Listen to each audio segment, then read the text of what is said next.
गर्मियाँ चालू होते ही लगभग तो सभी ने अपने घर पर अचार बनाना चालू कर ही दिया होगा। तो फिर मैं यहाँ पर एक टब ले लेती हूँ, उसके अंदर पानी डाल देती हूँ और एक थैली केरी को अच्छे से धोने के लिए उसके अंदर रख देती हूँ और उसमें से जो कचरा है केरियों के अंदर वो सारा अलग कर देती हूँ। कुल मिला के इन दोनों थैलियों में 2-2 किलो केरियाँ हैं, मतलब कि कुल मिलाकर 4 किलो केरियाँ हैं।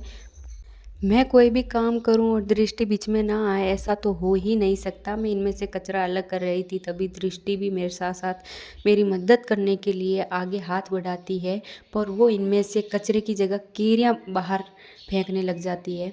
तो फिर अब इस केरियों को आप देखोगे कि जो भारी कचरा होता है वो नीचे चला जाता है। अब इनको अपनी भाषा में क्या बोलते हैं वो मुझे पता नहीं है।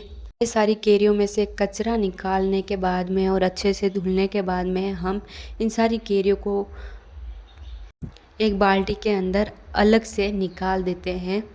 और मैं ये काम रात में इसलिए कर रही हूँ क्योंकि रात में तो कम परेशान कर रही है दृष्टि, दिन में तो पूरा दिन इन केरियों को ले लेकर भागने ही वाली है। इसीलिए मैंने सोचा कि रात भर में सूख भी जाएगी। अब दृष्टि को पता चला है कि मम्मी आखिरकार इसमें से निकाल क्या रही है। तो इस टब में पानी चेंज करके मैं दूसरी जो केरियों की थैली थी वो केरिया भी अच्छे से धो लेती हूँ और उनमें से कचरा अलग निकाल देती हूँ। इतने में बिल्ली आ जाती है और ये भाई बहन उस बिल्ली को भगाने में लग जाते हैं। ये सारी केरिया लगभग धुल जाने के बाद मैं एक सूती का ओढ़ना बिछाकर उस पर ये सारी केरिया बिखेर देती हूँ, मतलब कि फैला देती हूँ, ताकि रात भर में ये अच्छे से सूख जाए। और इनमें आपको एक एक केरी अलग अलग करके सुखानी है ताकि अच्छे से रात भर में सूख जाए। और ये दृष्टि वहाँ का कचरा ले जाकर इन केरियों में ला ला कर डाल रही है। हमने तो ये सारा कचरा अलग किया है और ये वही कचरा लाकर इन पर छिड़क रही है।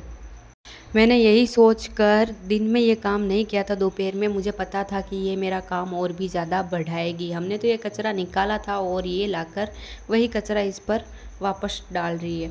तो ये काम रात में इतना डिफ़िकल्ट हो रहा है तो फिर पता नहीं दोपहर में तो ये मुझे ये काम नहीं करने देती।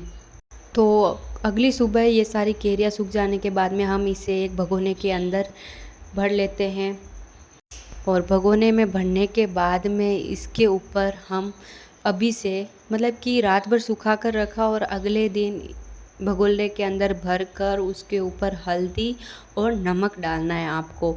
हल्दी से केरियाँ जो होती है वो काली नहीं पड़ती है और जो नमक है वो केरियों को पिघलने में मतलब कि मदद करता है।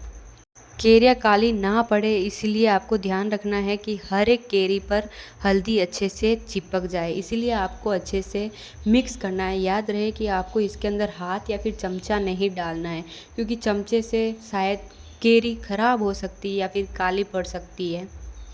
और मैंने नमक स्वाद अनुसार ही डाला है और हल्दी भी, क्योंकि ज़्यादा हल्दी और नमक हो गया तो फिर ये केरियाँ खारी भी हो सकती है, फिर कोई मतलब नहीं। हल्दी भी आप अपने मतलब कि स्वाद अनुसार ही डालें, ज़्यादा हल्दी काम की नहीं है। और फिर मैं इसके अंदर मिक्स कर देती हूँ दाना मेथी और 2 दिन के लिए इसे आपको ओढ़ने से ढककर रख देना है। बीच बीच में आपको इसे चेक भी करते रहना है। दाना मेथी आपको अभी इसलिए डालना है क्योंकि नमक से मेथी पिघल जाती है और फूल जाती है। अगले तीसरे दिन हम इसके अंदर 4 चम्मच लाल मिर्च, किराएचा और साबुत राई दाना डालकर मिक्स कर देते हैं। अभी आप इसे चमचे से मिक्स कर सकते हैं क्योंकि 2 से 3 दिन हो चुके हैं। फिर हम साइड में गैस पर गरम तेल होने के लिए रख देते हैं और एक लहसुन की कुली डालकर चेक कर लेते हैं कि अच्छे से तेल गरम हुआ है कि नहीं। तो ये कली है वो काली हो जाती है और उससे हमें पता चलता है कि तेल अच्छे से गरम हो चुका है। अच्छे से सारा अचार मिक्स हो जाए उसके अनुसार आपको इसके अंदर तेल डालना है और 2 दिन भगोने के अंदर रखने के बाद में आप इसे प्लास्टिक के डब्बे में भर सकते हो या फिर अभी भी भर सकते हो, पर मैं इसे भगोने के अंदर ही रखूँगी और 2 से 3 दिन के बाद में मैं इसे प्लास्टिक के डब्बे के अंदर भर कर रख दूँगी। प्लास्टिक के डब्बे में सारी केरियाँ अच्छे से तेल के अंदर डूब जाती है, तब तक के लिए मैं इसे ओढ़ने से ढककर रख दूँगी।